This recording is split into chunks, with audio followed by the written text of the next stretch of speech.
ইদানিং গ্রামে বা শহরে যেখানেই যাচ্ছি একটা কথাই শুনতে পাচ্ছি, এবার ভোট কিভাবে দেব। এবার নাকি একদিনে 2 ভোট, তার মানে ভোট সেন্টার 2বার যেতে হবে, 2বার লাইনে দাঁড়াতে হবে। Lot of confusion. কিন্তু এই সব কিছু নিয়ে আপনার যাবতীয় দুশ্চিন্তা আজ দূর হয়ে যাবে। চলুন দেখি আগামী ত্রয়োদশ জাতীয় সংসদ নির্বাচন এবং গণভোটের দিন আমরা কিভাবে ভোট দেব। ভোটের দিন একদম সকালবেলা আপনার ভোট কেন্দ্রে চলে আসবেন। নারী পুরুষ ঠিক এইভাবে আলাদা আলাদা লাইনে দাঁড়াবেন।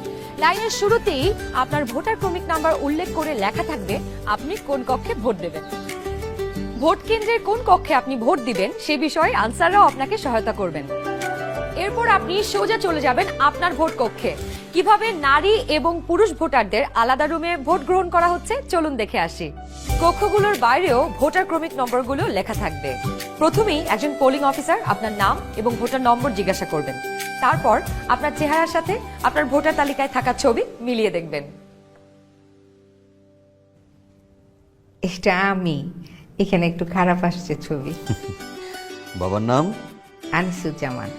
ভোটার আয়শা খানম, ভোটার নং 0157। প্রথম পোলিং অফিসার আপনার নাম এবং ভোটারের ক্রমিক নম্বর জোরে উচ্চারণ করবেন, যেন কক্ষে থাকা সহকারী প্রিজাইডিং অফিসার এবং পোলিং এজেন্টরা শুনতে পারেন। এরপর দ্বিতীয় পোলিং অফিসার আপনার আঙুলে অমোচনীয় কালি লাগিয়ে দেবেন। তারপর আপনি চলে যাবেন সহকারী প্রিজাইডিং অফিসারের টেবিলে। প্রিজাইডিং অফিসার আপনার ভোটার নাম্বার লিখে আপনাকে 2টো ব্যালট পেপার দেবেন।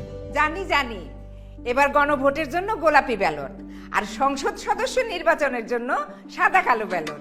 বাহ! ব্যালট পেপার নেবার সময় আপনাকে স্বাক্ষর করতে হবে। আপনি চাইলে টিপসই দিতে পারেন। দেশের চাবি আপনার হাতে। ব্যালটের সাথে দেওয়া হবে সিল মারার জন্য একটি রাবার স্ট্যাম্প।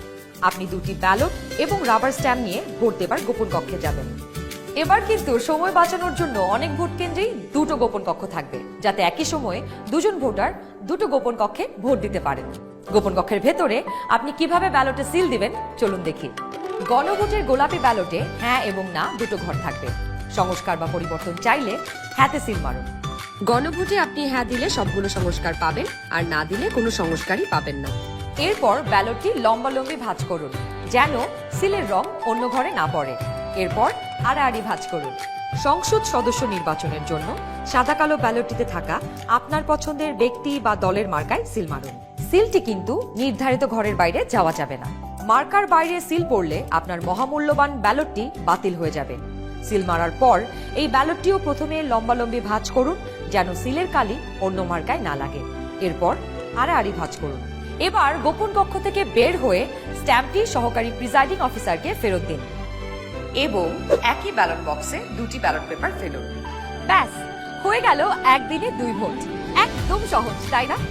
তাহলে নিশ্চিন্তে ভোটের দিন চলে আসুন আপনার ভোট কেন্দ্রে, আর ভোট দিয়ে বুঝে নিন দেশের মালিকানা, দেশের চাবি আমাদের হাতে।